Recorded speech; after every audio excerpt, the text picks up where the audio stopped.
Welcome back to the most professional StarCraft 2 with the former world champion Zerg in the blue, the Executioner.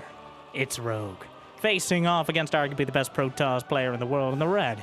We have Classic in a best-of-3 Protoss versus Zerg tournament showdown on the new StarCraft 2 balance patch with two of the oldest players in the game.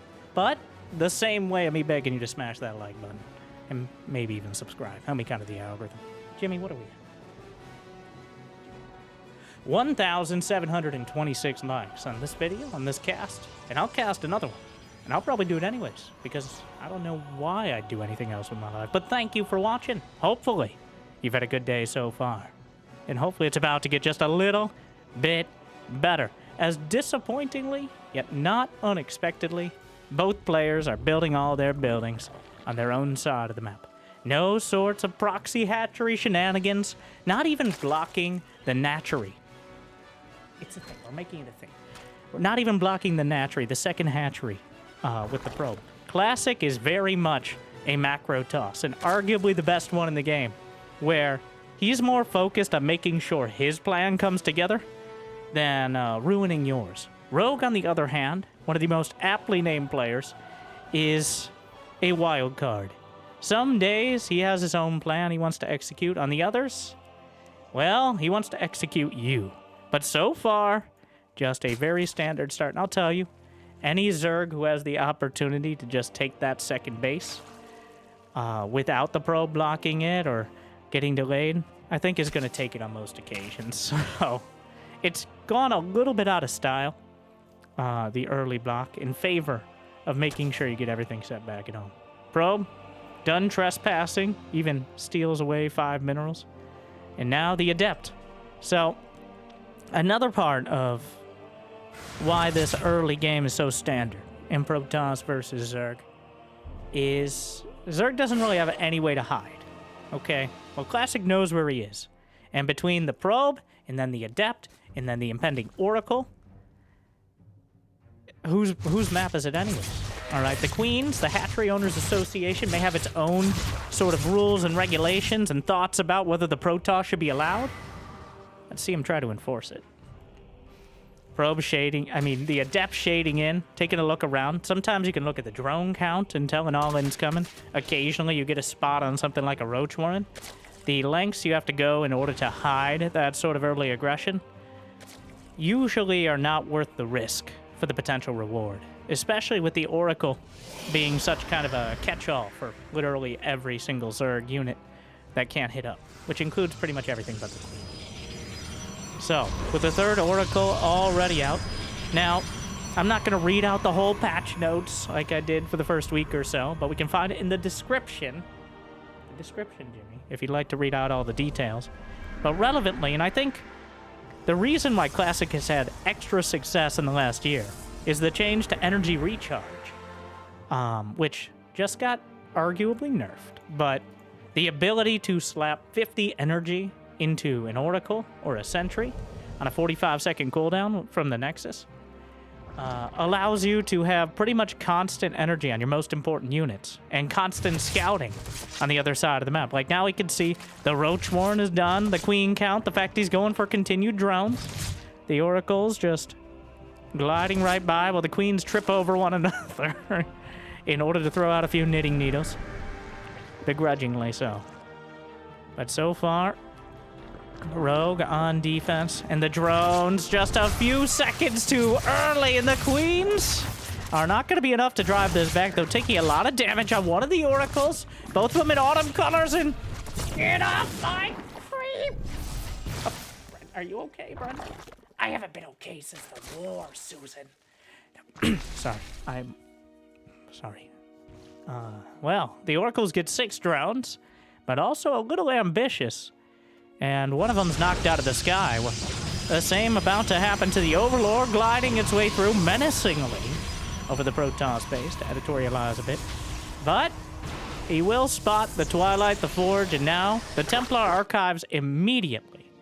So why I think Classic has had more success is he is such a build order Protoss. Trying to make sure he has all those buildings in the right spot. He knows what he wants and how to get it. And he's not so worried about what Rogue is doing as making sure his build comes together in a timely fashion. And while the changes to Storm you could argue, they were a nerf. Now, Storm, bit of a list, so bear with me. But it now has 2 radius instead of 1.5, which is about a 75% area increase as well. There are more Zerglings you can catch. It lasts 6 seconds instead of 3. There's some rounding there. And it does 110 damage instead of 80. So significantly less DPS, but with more area and longer duration. In my opinion, that makes it more effective against Zerg and less effective against Terran, because Zerg, and this is true, much to their dismay, do not have guns nor medevacs. So the prevalence of ranged units is much lower, and the ability to heal those units, the ones that survive the storms, is much less likely. So the storm's acting as an incredibly dangerous force field.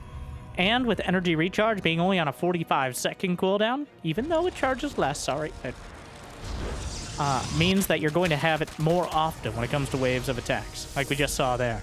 The animation is so subtle for how important it is. But it seems we're in a build order simulator so far. There's usually 2 different philosophies, I guess. I think that's the best way to put it. It's almost a religious thing when it comes to Zerg, but I guess we'll leave that to the zealots on the other side. 1, the mid-game timing. The 200 supply Hydra, Ling, Bane. You try to just roll over. Banelings now have 5 more HP when they have speed completed. So makes it a little bit harder to take them down before they get some damage done, but the Adepts, well past their expiration date. So we'll be sent to their death and get a few drones with it. Wow. Nothing else happening, just sends them out because Adepts are just dead weight at this point. You ever feel like that? Meanwhile, Fleet Beacon is already on the way. Straight up, no rush. I'm not counting those Adepts. 8-minute simulator. Double Stargate in the main. Stargate Command coming together. Fleet Beacon and carriers to start. The second philosophy, by the way, is the super ultra late game. Almost literally. I'm not even gonna bother trying to attack and going straight to Spire, maybe Ultras, and possibly Broodlords. We haven't seen too much of that, as Zerg players usually do not want to let the Protoss Death Ball come together, even if they can get their own. Because historically, the Zerg Death Ball is more like the Dead Ball when it comes to...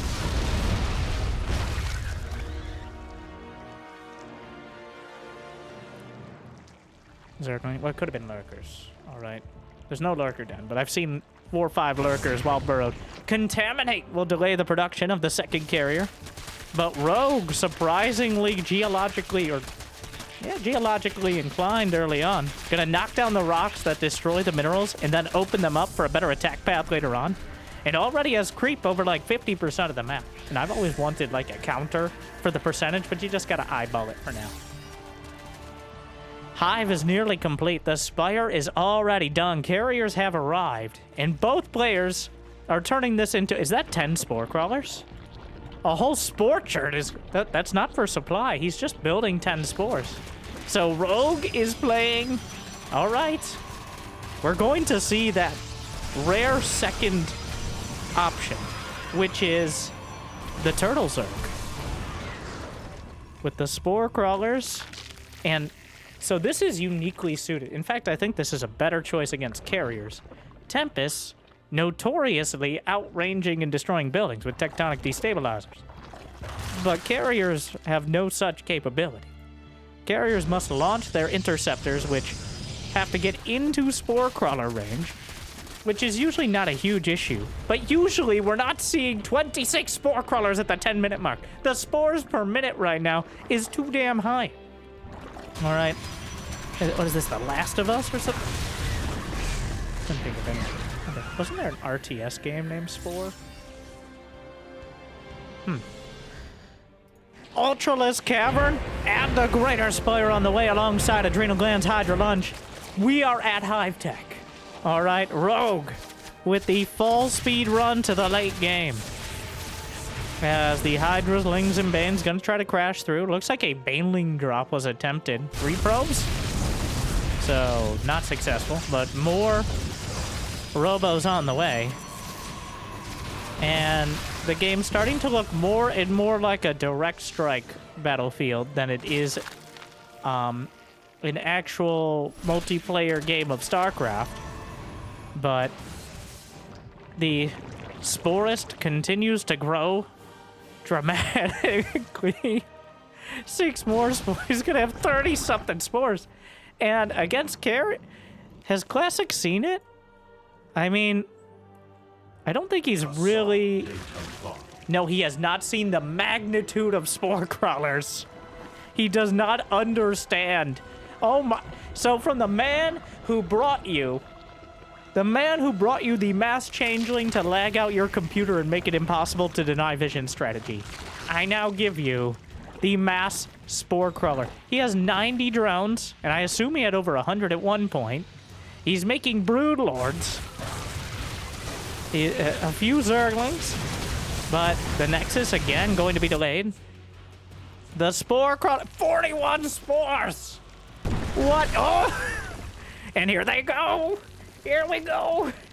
They're not the most agile creatures, but they have one main benefit. They do not take damage to storm, unlike pretty much every other piece of Zerg anti-air. These buildings are stalwart creatures. And, well, they try to get in, but he gets the burrow in time, and the Brood Lords! They've been fixed. No, not like that. The bug has been fixed. Don't make it where they didn't attack reliably at range. Unfortunately, they also caught a nerf. Now that they can attack more reliably. Their movement speed is reduced. But, well, I don't think that's going to be too relevant here. The Spore Crawlers just chilling in position. Meanwhile, Nidus Network on the way. Classic is bottled up on 4 bases. I mean, we're still relatively early in the game. There's been almost no fighting. They've just been working around the edges. The Spores cutting into the Interceptor count. The Brood Lords. Warp Prism taken down. A half-hearted attempt at doing any sort of counterattack.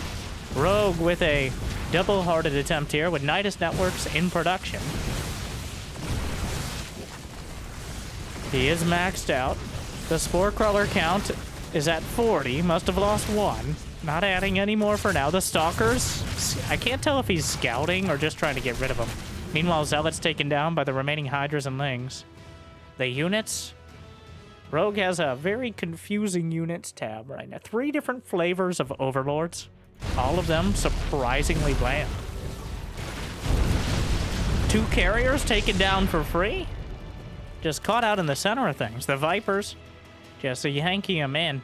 As Classic, does he... Okay, now he understands the scenario. It's mass Spore Crawler. He's still building carriers. Double Nidus Network in the main. A hostile connection detected. And he's maxed out. He's suffering from success. He can't deal with these... But yeah, but what is he gonna put in the Nidus? He has like 9 Hydras, I guess Banelings. But the ground army is almost non-existent. He has 9 Hydras, a couple dozen Lings and Banes. So the Niduses are just there for distraction at this point. Some tactical Niduses over to the left side. Rogue has more buildings than units at this point. Though some of those buildings kind of consider themselves units, but never will be. Which is probably a good thing, because then they don't cause supply. Neural Parasite on the way, clearing out some of the defenses. Hydra's getting dangerously close to actually killing an Archon. That's a lot of Archons. 11 Archons, 8 carriers. Okay, this is just direct strike. I keep saying it, but like, okay, now we're gonna meet in the middle, and you get more income if you go over the line. So that's a fun fact. That's why it's important not to take your gases early. Otherwise, your teammates who take direct strike very seriously will yell at you. Just like your carriers when you fly all your interceptors into the largest Sporist I've seen on the entire patch. But active cloaking makes it a little bit harder to actually target anything on the ground, as the sheer size of that mothership covering everything so easily. There's some clear inspiration there. Microbial Shroud is in production. Though, honestly, being used for the same purpose as the last patch is just anti-air damage reduction. Might be the most valuable thing. 8 Infestors, more Niduses, 2/2 air attack in Carapace on the way. Classic is able to cauterize one of the bases down the center. That gold base, a single Zealot and a High Templar. I'm helping! High Templar surprisingly impotent here, and I don't know how you ended up here. But, you know what? Participating in the group project, finally finding something I couldn't use its fancy magic to get away from. Zealots cutting down some of the drones as they try to transfer to whatever number base this is for Rogue. And speaking of Classic, just slapping down a Nexus in the bottom right corner in the general vicinity of where it's supposed to be. Oh, the battle line of Archons and Interceptors will completely cleave down the Sporus to the north. And the Spore Crawler count will be cut down and now is becoming somewhat in danger. Meanwhile, the Spines in their natural habitat also dying to Archons. Will be eliminated easily alongside the hatchery. Again, the Niduses come out. 17 drones dead. The rest managed to burrow. And the Observer wasn't quite in place in time. The Zealots are finding a lot of damage. Ultralisk comes out. The ground army is 8 Infestors. I'm not counting the Infestors or the Queens. We have 1 Ultra and 8 Zerglings. Which is... He has more Changelings than he has fighting ground units. The Ultra will chew through the Zealots for a breakfast here. We'll see if second breakfast comes along anytime soon. 24 drones dead. But at this point, he keeps sending the Niduses in and not having anything to put. If you could put Broodlords in a Nidus, don't ask how that would work. I think they'd roll up their lings like a roll of like a newspaper. Yeah, you guys are old enough. You know what newspapers are. Classic's 34, okay? The age you can play Protoss is... But you know the only 2 Protoss in the top 10 are 33 and 34. The only players over 30. Fun fact. Anyways, wait, actually I think Rogue. That's probably not true. Wait, Rogue's not in the top 10. Moving on, I digress. Get up back on topic, Grandpa. Oh, you're all underneath. Are you? It's just a number. Yeah, I know. The Death Ball. Microbial Shroud is done. We'll see if it finds any... It can't hurt. It can hurt not to have fungals, though. That's kind of the most... He's putting cannons on the perimeter. The amount of static defense, or mostly static defense, has been quite impressive this game. But the porcupine strategies only work for so long. And here it is. Hello, darkness, my old friend. Infestor Broodlord here again. The unit comp of 12 years ago. Still the only way Zerg fights the late game. Because... no scourges. There is no unit capable of reliably sieging against this army besides Infestor Broodlord. Everything on the ground will be obliterated. But the air, on the other hand, Parasitic Bomb, Fungal Throwdown, Wombo Combo. The Interceptor is going to take a lot of damage from the Parabomb. He needs to keep them thrown out. Going to go for the Broodlords. Another Parabomb, this one right in the center mass. The Corruptors, he's drawing some of them in. The army's kind of evaporating. The Storms all over the place, but I feel like the Storms are also killing the Interceptors. The Stalkers come up, and I'm going to bring up the battle report. Classic destroying 48 of his own Interceptors. Storm is buffed. It now kills Interceptors more reliably. All right? Classic ends up killing more Interceptors than Rogue does, but of course Rogue killed off the carriers, which I guess you can technically count that, but I'm not going to because it didn't show up on the little tab there. Math is for nerds, and nerds are the people making YouTube comments correcting me on this. Thank you, you're my target demographic. Finally some Tempest on the way, as the carriers are just a tax at this point on his own units. Carriers, both their supply cost and their upkeep, not the Warcraft style, the more crafting in stars, but the fact that every interceptor costs 15 minerals on top of the carrier itself, the Tempest is just, there's a reason the Tempest is the more common choice. And, well, Rogue is demonstrating now. Just ripping apart this Nexus. I want to point out we didn't even see Microbial Shroud. Despite having a absolute abundance of infestors, I'm reasonably sure we didn't see any Microbial Shroud in that fight. Or it was so subtle that I didn't notice. But Fungal and another Nidus. He just keeps throwing him out there. That scream. Always a heart rate raiser there. And someone as elderly as classic. Microbial Shroud on the Ultras. There it is. It's happening. And the Immortals struggling. The Ultras actually just cleaving through. And there's nothing that can really punch through. They have the upgrades. The Ultras are unstoppable right now. The Microbial Shroud kept him going. No, the Stalker's just kind of ignoring him. As soon as the Shroud runs out, then they're feeling a little bit more naked. Comes around the corner. Mothership comes out, but look at the supply. Oh my. Oh golly. Oh gee willikers. He got fucked. Wow, classic. Down 130 supply. No, we gotta go back. I need to see that again. It actually happened. Like, he actually used it. So here's an important point. The game is, well, one, the game is over, so I'm not too worried about this. If Classic comes back from this, it's because Rogue had a literal heart attack. Okay. Slow it down. He's got the infestors. And he... So, I want to know, is the Microbial Shroud, does it reduce the ranged attack damage of the Broodlord impacts? I think yes. But, more importantly, the Ultra... So here's an important point. Very rare to be used, but the Microbial Shroud reduces damage first, and then armor is applied. Which is why carriers are uniquely terrible against Ultras under the Shroud. That means if something does, we're just gonna say 20 damage, which is around a Stalker's damage. 20 damage, then it reduced to 10, and then the Ultras have 7 armor. It's reduced to 3. So a 20 damage attack is not... If it did armor first, it would reduce by 7, which is 13, and then by half is 6.5.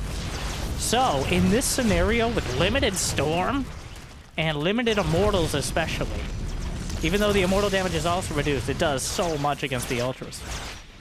It worked. Now, do I think that it made or break, like, it was the difference here between Rogue winning this game and not? I think the carriers were a mistake from the very start, but... Rogue taking full advantage, and look at that map. So Rogue just speed running all the way up the tech tree like it's a bamboo shoot, and then branching out like a massive shrubbery. And this analogy is more plant-based than Protoss at this point, which are plants. Carrick's confirmed it in the campaign. He said, this nourishes our people. What nourishes our people? The sun that they made out of solarite in the middle of the ship, thus proving that Protoss reproduce, much like plants, uncomfortably. I got a little off track here, but the point being, Microbial Shroud is very good if you have the energy, if you have the position, and I do think it actually helped Classic a little, but obviously it helped the Ultras more. Ultras struggling. Hey! What a time! Oh my... Brenda, we won. Okay. Yeah, but it was still... Rogue just cleaving through. What a disaster piece of a game, but... 22 Archons dead. By the time he added Tempest and Immortals in large enough numbers, Rogue had already sliced him apart. Microbial Shroud arguably making a big difference there. I would love to see it in a slightly more even game. But Rogue taking those fights, and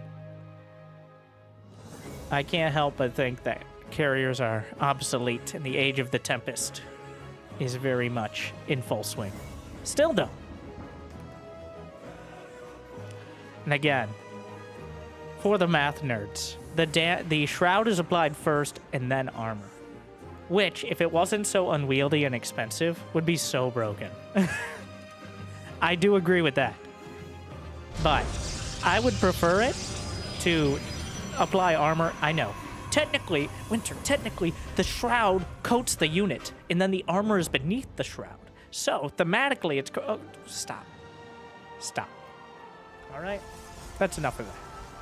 With the mothership, which is the size larger than the size of a map thematically, should be changing the gravity on the ground below it.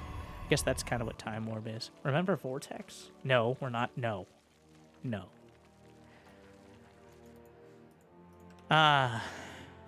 That's the Rogue I know. Oh, Jimmy, give him a point. And maybe two in a moment.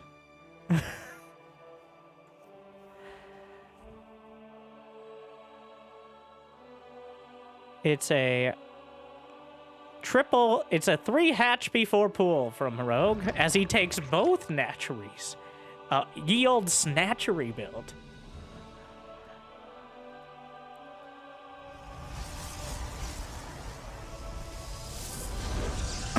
Anyways. I wanted to talk more about Microbial Shroud, but this is also... Is he just gonna... Wow. Okay, so Classic came in and he saw no gas.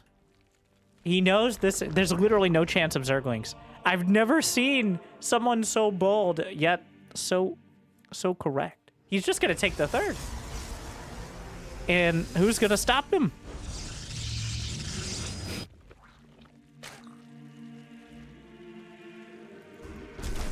The Zealot is going to work on this.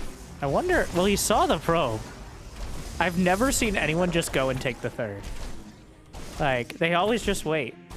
But is that Overlord going to be in place? It doesn't see the pilot. He might not realize, but I think Classic's just going to transfer probes. Yeah. Usually you pull probes to deal with it, but Classic just takes the third because he knows Rogue literally will not have Zerglings. At least not until Adepts are over. But then Rogue finishes the hatch.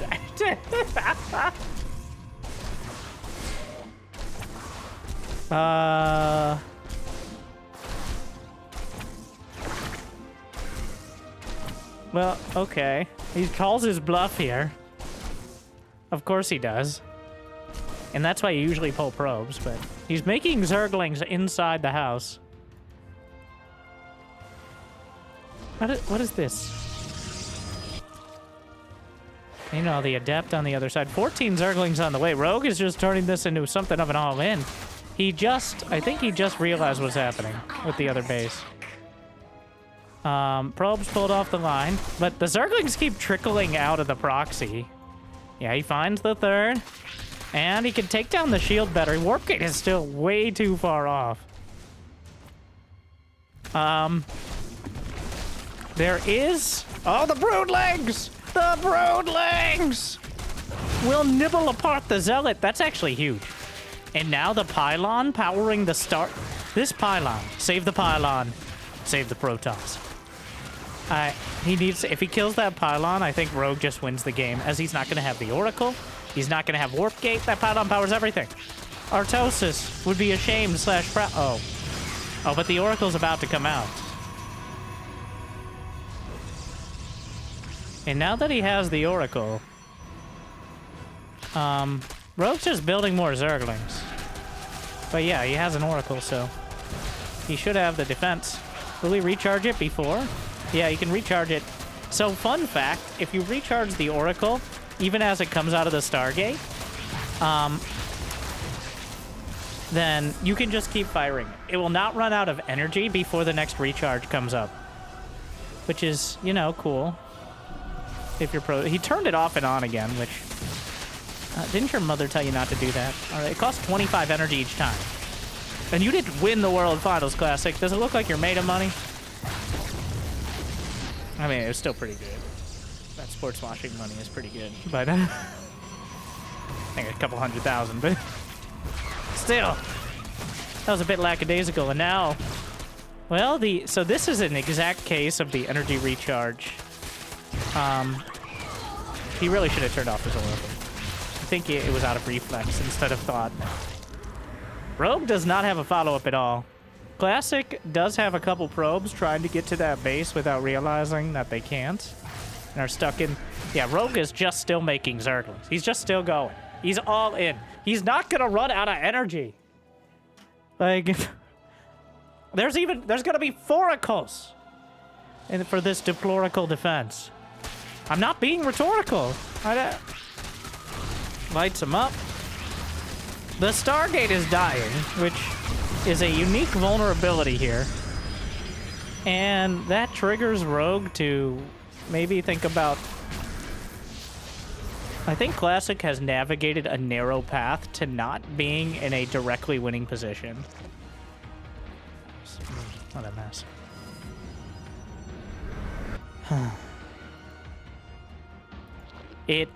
This entire time, Classic has spitefully acknowledged that Rogue is attacking him with about the minimalist possible defense. Like, there are 20 Zerglings knocking on your door. Would you like to take it seriously? He's like, fine. Give me an Oracle or two. I just want to build probes. And he's still ahead in workers. When it comes to income, only now is Rogue finally mining from that third. He's got to deal with... Wow, the Spore's gonna finish. What is this? It hits the wrong Oracle to start. He needs to retarget!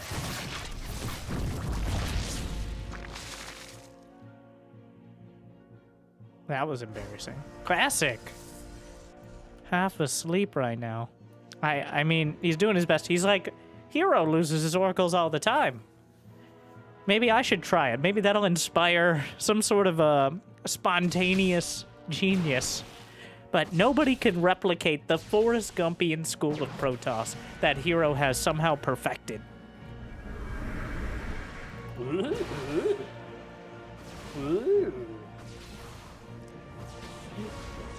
Yeah, those are oracles.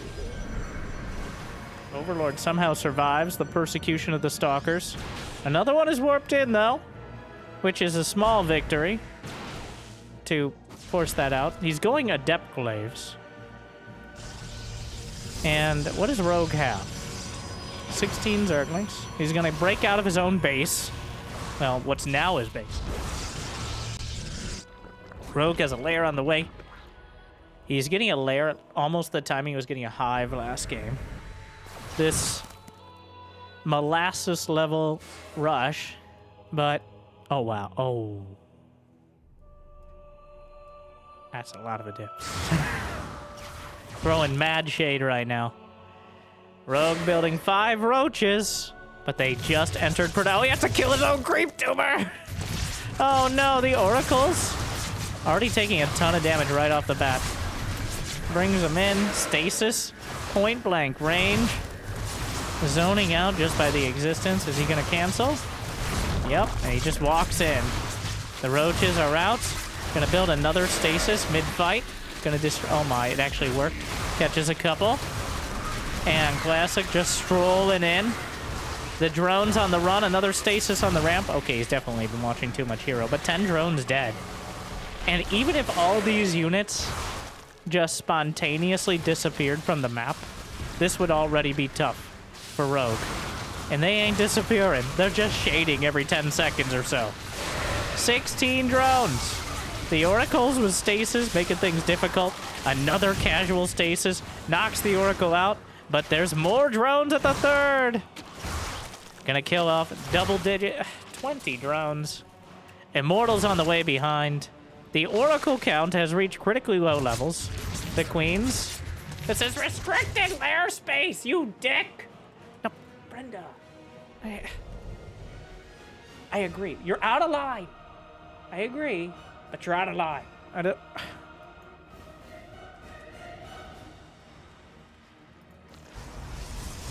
Well, that was enough. Classic with the same kind of slow-moving push that Rogue attempted earlier. But finding critical damage, he just completes the shade. I mean, it's just gonna kill off some more. It's very bad for Rogue right now. Okay.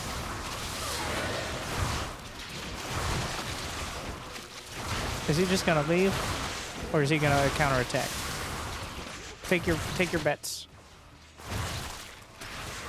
So the problem. Oh, he's even got it. You know, credit to Rogue for giving it a great shot here. He's got Overlord speed. He's got the Queens. There's only one Oracle, so he doesn't actually really need the anti-air. Oh, the drones. It's rough. There's a lot of Roach Ravager. Storm isn't done. There is a dream here. No charge, just Zealots. The Oracle, but the Queens will take it down. But those are more. I mean, he's still really far off the Storm. The Immortals are dying. These two just stumbling into one of... Oh, the shield... there you go. The Storms. And honestly, it's an adjustment. The Storm takes so long. Classic strikes back. What a topsy-turvy roller coaster we just had. Well, we had our macro game, and we had our very much not macro game. I assume we're going to meet somewhere in the middle. Game number 3. Rogue with the... I can't believe it's not proxy hatch. I don't think Rogue expected to finish that hatchery. Classic bamboozled him by letting him finish it. So, and then he felt obligated. Of all the games I've ever seen, that was one of them. Which is, coincidentally, the same amount of games both of them have won. Bringing us to game number 3, match point. A Meganauta. Probably one of our last times seeing the old maps.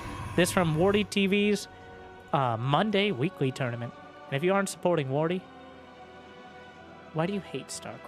Well, if you're supporting me, I also help sponsor this tournament, providing some of the prize pool. I try to use about half of Patreon. Now, it's not a hard rule. I'm not committing to anything. But I use about half of Patreon to sponsor various tournaments, whether it's the Monday night weeklies or Wardies, as well as some of the show matches for from Enki, SE. Just generally, I think StarCraft 2 has always been lacking a little bit. Well, I know the Age of Empires 2 community.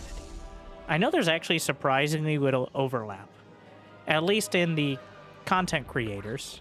Just a little, I guess we're all in our own bubble, but there's surprisingly little overlap there. But as someone who is a casual and sometimes a little more competitive Age of Empires 2 fan, especially, the grassroots community that they have created and supported is both impressive and mandatory, I think, for the sustainability. It doesn't hurt that there's literally 69 civilizations in the game and Microsoft remembers it exists. Which, you know, arguably that's happening with StarCraft now, not the civilizations. And actually, I think it's more than 69, which is hilarious. Then again, the difference between English and Mongolians is still barely the difference between, like, Mech and Bio is Terran, so. But I digress. What I'm saying is that Age of Empires 2 throughout its history has almost been entirely reliant on the community. Whereas StarCraft 2, let's be honest, has always had a sugar daddy. Whether it's Blizzard itself with WCS, Blizzard through ESL, ESL through the Saudis, and then the Saudis themselves with the World Cup.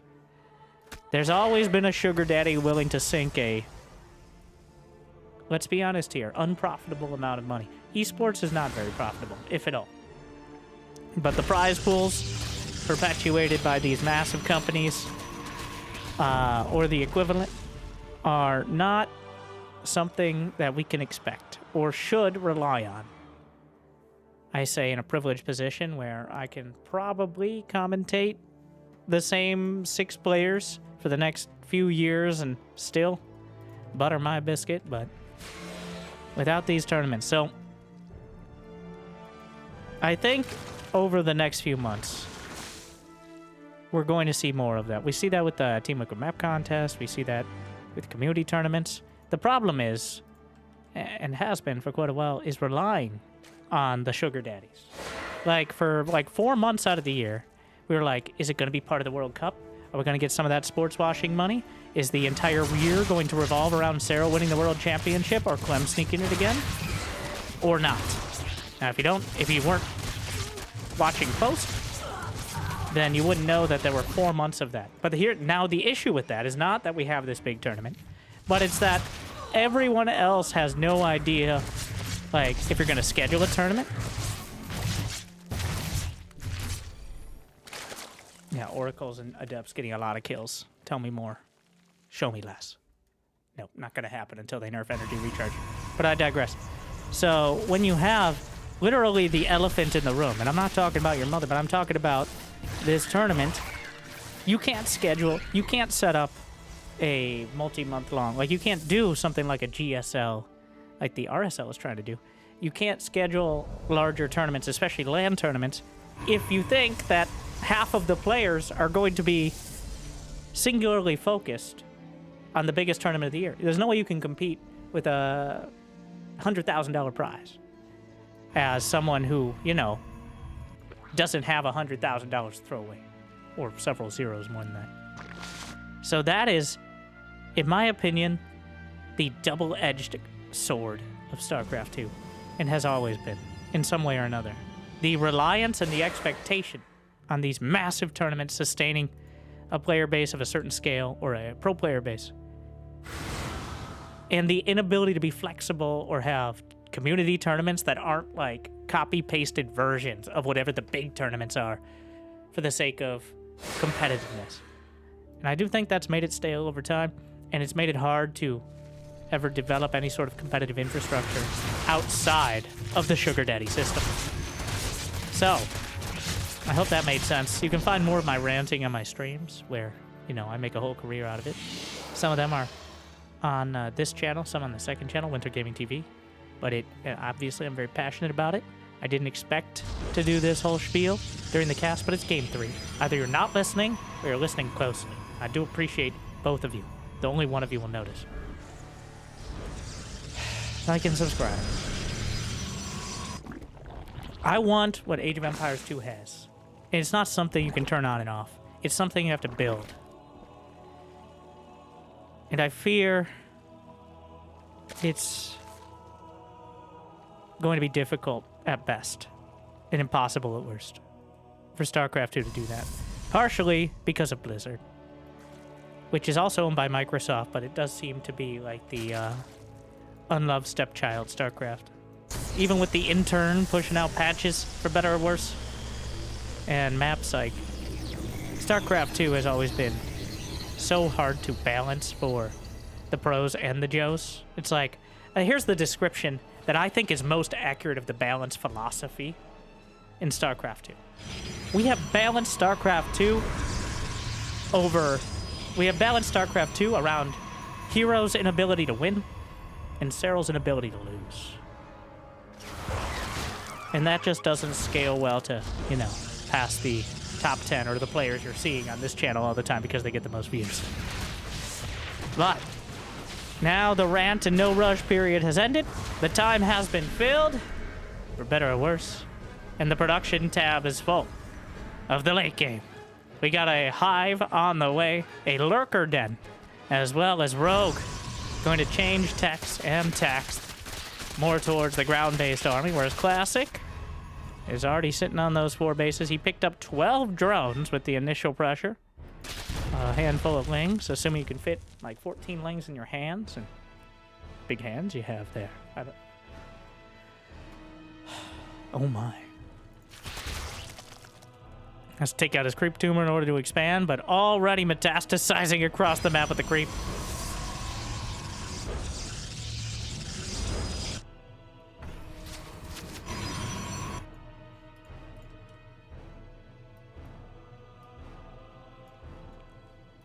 Fleet beacon on the way.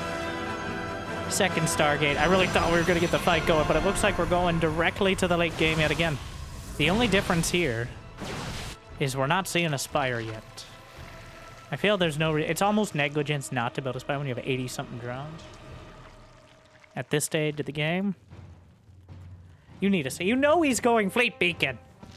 What are you gonna do? Pretend Hydras are an anti-air unit? Come on. And for the people who take that literally, Hydras are an anti-air unit. Unfortunately, which means they will try to attack air units while they're actively getting stormed and murdered by Archons. And it does not go well.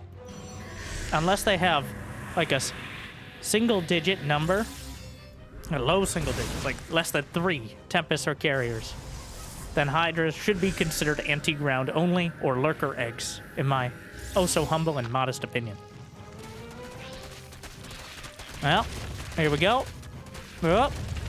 Stasis catches a significant number. It's going to be carriers again out of Classic. Going to give it a shot here. And I think carriers going to... Well, oh, he sees the lurkers, cancels the carriers, and immediately goes Tempest. So that tells you the story you need.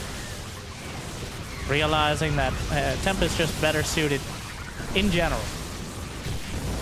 Honestly, I don't know if carriers have redeeming qualities in the current state of the game, but the Storms kind of chewing through the lurkers, but... Look at that spread. Can't believe it's not butter. No, some real stingy butter with that few. Another storm. Another benefit of the new storm is it's more effective against units like lurkers that don't usually move too quick. Oh, wow, the stasis. Classic is getting most of what he needs to defend this, but Rogue is trickling in units. It's 4 base versus, well, just 5. Rogue... What a hatchery. Just not even bothering to do the Rube Gold base machine. And honestly, Havoc, the Watchtower, might be helpful. Stalker still in the wall. No F2 syndrome here, but look at the creep spread. Wow. The creep just on the door again. Classic not making any effort with any early Blink Stalkers that you would usually see to drive the creep back. And now Rogue is easily sprinting across the map and plunking himself down. Down goes the Oracle. The Observer about to be taken out. And with it, most of the detection. Classic. Hello? The Tempest. Hydras will actually take down a Tempest. Achievement unlocked. The Lurkers. Both sides just slowly but surely chewing through one another. Looks like Rogue is making the more important progress, as obviously this is all happening on his property. The Tempest slowly... The Spire just finished. Once the Tempest count gets high enough, and here we are, at 5, just snipes off another. There's just... So they suffer from overkill. You don't want to focus fire the Hydras. In fact, you want them to all be firing in, like, succession. So that way, they don't all fire and waste half their shots on the same Hydralisk. It's a real... If Tempest were hit scan or, like, beam weapons, that'd be a massive buff. No, I don't think Tempest need a buff. Against Zerg. Make Tectonic Destabilizer do more damage against Mechanical. Pro tip, all Terran buildings are mechanical. The Tempest continually shelling. Rogue is... This fight is dragging its way across the map, just like the mothership with the units in tow. But lurkers! Am I watching probes kill a lurker? No. Ooh. And the revenge will be dramatic.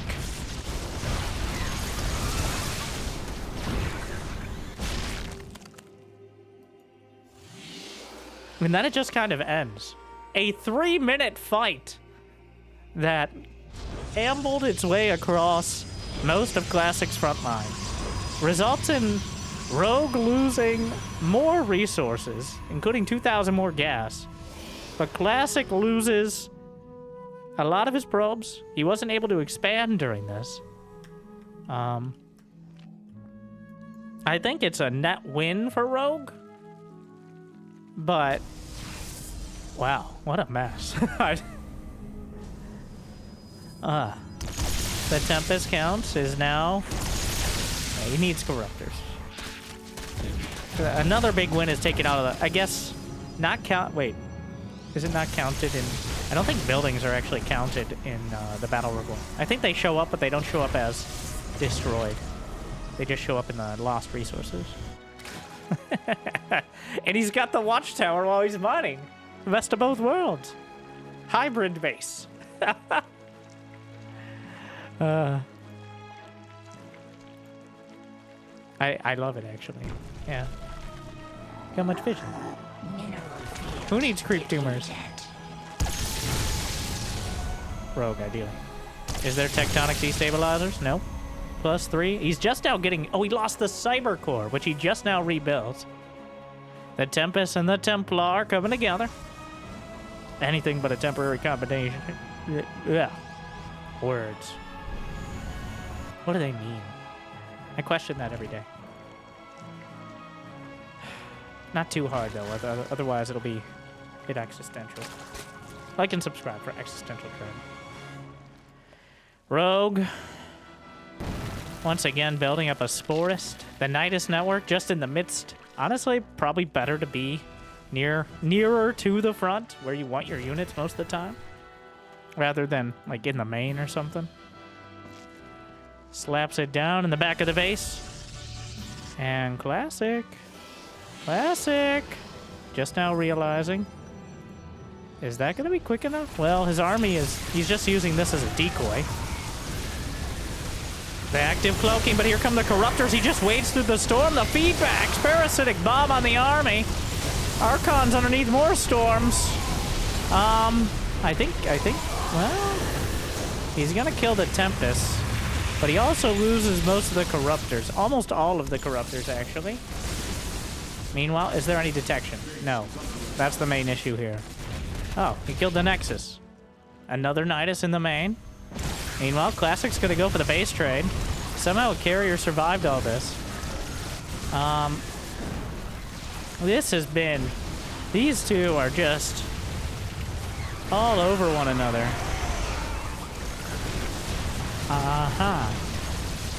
But I think Classic went a little bit... He dug a little bit too deep.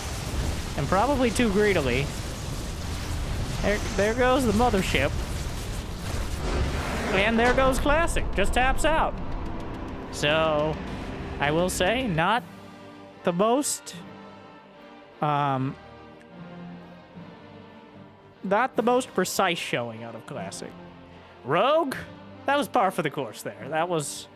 If Rogue... You'll get down in the mud and start rolling around till you drown. Which is a gruesome way to go. Not sure if you can drown Protoss, as they are plants, but... Classic just unable to withstand the awkward pressure. This looks like something either in the campaign or what a silver player would make. Like, what is this? What is this mess? I love it. Rogue. I do want to point one more thing out that's completely unrelated. Rogue is still using the Maru portrait. Alright, in the game. I'm just going to load in real quick just to show you. So, years ago, very conspicuously Rogue defeated Maru in the GSL in a fashion that really made it look like he was smurfing. And then he said Zerg was Imba. And it kind of was at that stage, before the infested Terrans were taken out. But that's not how he beat him. He just beat him with Roach Owens. But I digress. That's just who Rogue is. And he took the Executioner, chopped off his head, and then put it as his portrait to this day. It's been like 7 years. And he's still using the Maru trophy. For anyone else, it would be because you're a fanboy. For Rogue, well, hopefully you enjoyed that series as much as I did. Sometimes it's good to see the players get a little bit more sloppy, just like my commentary. So thank you for watching. I hope it made your day a little bit better. If you got the means and motivation, be awesome to check out Patreon or YouTube membership. But I hear liking and subscribing is still free for now. Thank you to our Mule Tier patrons. Big Jiggy, Devin, Dor, Drake, Kate, Mario, Suit for bringing in the extra minerals. And if you want to mine minerals more efficiently, make sure to check out, we're working this in, the G502 Logitech Lightspeed mouse. It's wireless, so you can throw it across the room when you lose to Protoss, or argue with people who say, well, I don't want the chance that I lose connection at a key moment and I need a wired mouse. All right, it's 2025, Grandpa. Wireless mouses work fine, and I like this one, though. It's kind of expensive, but I do get a cut of it, so that's good. I definitely... Well, if you got the means of motivation, check it out. Anyways, moving on to thanking you for watching, and I hope to see you next time. Good luck, have fun, stay chill. Just cut it off. Just we're done.